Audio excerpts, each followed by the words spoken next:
আসসালামু আলাইকুম বন্ধুরা, আপনারা সবাই কেমন আছেন? আশা করি ভালো আছেন। আজ আমি আপনাদের বানিয়ে দেখাবো ডাল দিয়ে পিঠে বানানো। তো এখানে আমি নিয়ে নিয়েছি ডাল, যেটাকে আমরা অনেকে মাসকলাইয়ের ডাল বলি, আবার অনেকে কলাইয়ের ডালও বলে থাকি। তো এখানে ডালটাকে আমি পানির মধ্যে ভিজিয়ে দিয়েছি। ঘন্টা 2-3 মতো পানিতে ভিজতে দেব।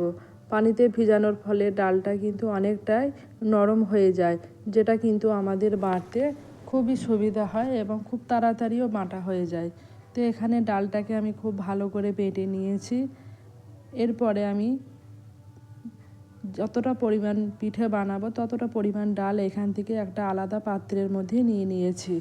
এরপরে ওই ডালের মধ্যে আমি দিয়ে দিচ্ছি চালের আটা এবং দিয়ে দিলাম পরিমাণ মতো লবণ। তারপরে অল্প অল্প পানি দিয়ে ডাল ও আটাটাকে খুব ভালো করে মিশিয়ে নিতে হবে। একটা ব্যাটার বানিয়ে নেব। অল্প অল্প করে পানি দিয়ে এটাকে বারে বারে মেখে নিতে হবে। তবে এখানে আমি কোনো রকম গরম পানি ব্যবহার করিনি, একদম নর্মাল পানিতে এটাকে মেখে নিতে হবে। তবে ব্যাটারটা কিন্তু খুব ঘন বা খুব পাতলাও হবে না। ঠিক এরকমভাবে ব্যাটারটাকে রেডি করে নিতে হবে। তারপরে এটিকে আমি মিনিট 5 মতো রেস্টে রেখেছিলাম।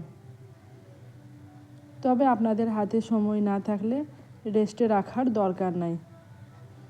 ব্যাটারটাকে কিন্তু খুব ভালো করে একটু ফেটে নিতে হবে, তাহলে কিন্তু পিঠাগুলো খুব সুন্দর হবে। তো ব্যাটার এখানে রেডি হয়ে গেছে। তবে আজকের আমার এই ভিডিওটা কিন্তু আপনারা পুরোটাই দেখবেন, একদম স্কিপ করবেন না, তা না হলে বুঝতে পারবেন না। এদিকে গ্যাস ওভেনের মধ্যে আমি ফ্রাই প্যান বসিয়ে দিয়েছি। ফ্রাই প্যানটা খুব ভালো করে গরম হয়ে গেছে। এরপরে এর মধ্যে আমি তেল দিয়ে নিলাম। তেলটাকে খুব ভালো করে ব্রাশ করে নিয়েছি। এরপরে ওই চামচের সাহায্যে 2 চামচ ব্যাটার আমি এই ফ্রাই প্যানের মধ্যে দিয়ে দেব।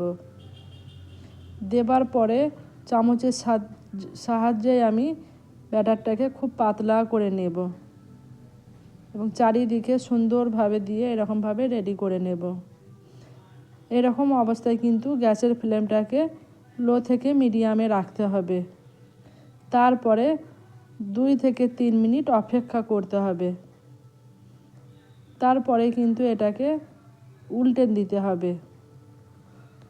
আজকে আমার এই ভিডিও আপনাদের কেমন লাগছে বা কেমন লাগলো তা অবশ্যই জানাবেন।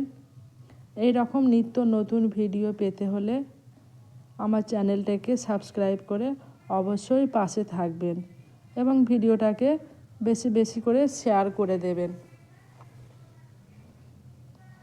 পিঠেটার একটা পিঠ হয়ে গেছে। এরপরে খুন্তির সাথে আমি খুব ভালোভাবে এটাকে উল্টে নেব। তো খুন্তি দিয়ে এটাকে উল্টানো হয়ে গেছে। আবারও এটিকে আমি 2-3 মিনিট রেখে দিয়েছিলাম। তো এরকমভাবে একটা পিঠে আমার রেডি হয়ে গেছে। ঠিক একই রকম পদ্ধতিতেই আমি সমস্ত পিঠেগুলোকেই এরকমভাবে রেডি করে নেব। খুব অল্প সময়ের মধ্যে কিন্তু পিঠাগুলো খুব তাড়াতাড়ি হয়ে যায়।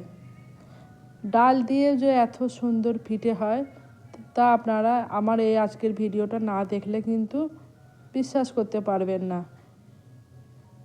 এবং এই ডালের পিঠে কিন্তু অবশ্যই একবার বানিয়ে খাবেন এবং যাকে বানিয়ে খাওয়াবেন সে কিন্তু একবার নয়, বারবার কিন্তু খেতে চাইবে এই পিঠে এবং এই পিঠের স্বাদ কোনো দিনও ভুলতে পারবেন না। এই পিঠেটা দেখতেও যেমন, খেতেও কিন্তু ঠিক ততটাই সুস্বাদু এবং টেস্টি হয়েছে।